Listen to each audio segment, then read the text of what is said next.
তা আপনার বিধানসভা এলাকায় কিরকম হতে পারে? ভরতপুর মিনিমাম 30,000 লিড থাকবে ইউসুফ পাঠানের।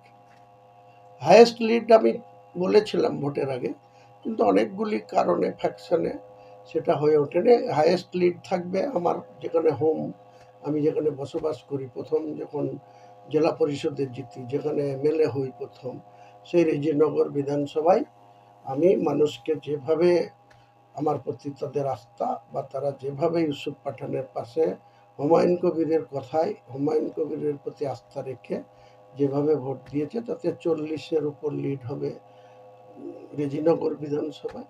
সেকেন্ড লিড হবে এখানে 30 ভরতপুর। তারপরে ধরেন আমাদের 6টা বিধানসভাতে লিড হবে, বড়ুয়া, কাঁদি, বেলডাঙ্গা, নওদা, রেজিনগর, ভরতপুর। একটা বিধানসভা যেটা বহরমপুর, সকলেই জানে যে সেখানে আমাদের প্রার্থী অধীরবাবু আর নির্মলবাবুর থেকে 5,000 ভোটে হলেও কম থাকবে। ওনারা দুজনে যে ভোট পাবে, প্রাপ্তি ভোট, কেউ ফার্স্ট হবে, কেউ সেকেন্ড হবে। আমরা হয়তো 5,000 তাদের থেকে কম ভোট পেয়ে আমরা থার্ডে থাকবো, কিন্তু সেটা মেকআপ করার আমাদের যথেষ্ট জায়গা আছে। কাজে জয় নিশ্চিত ইউসুফ পাঠানে। যেবারে অধীরবাবুর কোনো চান্স নাই। অধীরবাবু 5 বার এমপি হয়েছেন, মানুষ তাকে ভোট দিয়ে দোয়া করে আশীর্বাদ করে তাকে লোকসভায় পাঠিয়েছিল। কিন্তু 2019-এর পরে 2021-এর বিধানসভায় যে ভোটের হিসেব বা যে পরিসংখ্যান, তাতে আমরা তৃণমূল কংগ্রেস 7টা ক্যান্ডিডেটের মধ্যে একটা হেরেছিলাম, বহরমপুর 6টা জিতেছিলাম। আমাদের তৃণমূল কংগ্রেসের প্রতীকের প্রাপ্তি ভোট ছিল 6,81,500।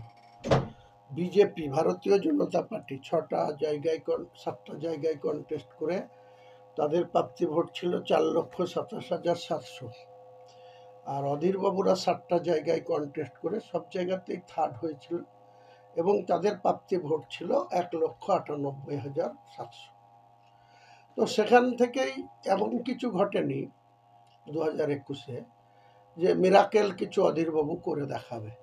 কারণ 21-এর যে রেজাল্ট, তারপরে 22-এর পৌরসভার যে রেজাল্ট, বেলডাঙ্গা, কাঁদি, বহরমপুর, তারপরে 23-এর তিস্তর পঞ্চায়েতের যে রেজাল্ট, তাতে সার্বিকভাবে মমতা বন্দ্যোপাধ্যায়ের উন্নয়ন, সেই উন্নয়নকে সামনে রেখে বিভিন্ন যে বেনিফিশিয়ারি বা যে সমস্ত উন্নয়নমূলক কাজ, অনেকগুলি স্কিম, তার মধ্যে উল্লেখযোগ্য লক্ষ্মীর ভাণ্ডার, যেটা সাধারণ জেনারেলদের জন্য 500 টাকা ছিল, সেটাও ভোটের আগে দিদি এপ্রিল মাসেই 500টা 1000 করে দিয়েছে। 1000 যারা পেত তাদের 1200 করে দিয়েছে। কাজেই সব দিক দিয়ে মমতা বন্দ্যোপাধ্যায়ের প্রতীক অনেকটাই এগিয়ে আছে। আমরা তার সুফলতা, মমতা বন্দ্যোপাধ্যায়ের প্রতীকে 42টা সিটের দিকে দিকে যারা মনোনীত প্রার্থী হয়েছেন, মমতা বন্দ্যোপাধ্যায়, অভিষেক বন্দ্যোপাধ্যায়, তারা আশানুরূপ রেজাল্ট করবে এবং মিরাকেল করবে। পশ্চিমবাংলায় 2019-এ 18 আর 22 আর 2 ছিল, আমরা সবাই জানি। এবারে আমাদের তৃণমূল কংগ্রেসের সিট 30 ওভারটেক করবে।